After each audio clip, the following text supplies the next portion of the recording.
There is a real distinction between, as I said, those that have the bank of mum and those that don't. Within those that have access to parental wealth, it's not just sort of those that get it early, those that get it late. There's a whole myriad of possibilities because families are complex, right? So even suggesting that there is a mum and dad in its sense doesn't represent, quite a fair proportion, up to 45% of boomers, because of rising divorce, rising blended families.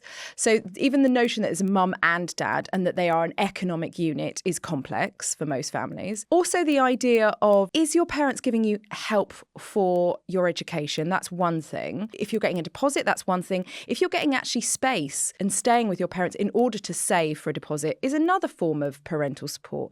If you're being guided through this mortgage crisis with help from your parents could also be your landlord and you're living in their second home. There's multiple ways in which parents are helping on the housing issue. There's also childcare, because grandmas in particular are now stepping in to fill the cost of childcare for a lot of millennial families with young children. So I think it's important to see, yes, there's those that get a mound of cash in their 20s and are able to accumulate independent wealth because they've got it early and wealth grows over time. But also there's those that ultimately only get that money at the point of their parents' death. The average millennial will inherit around the age of 64. So, it will impact their retirement, not their home buying potentially.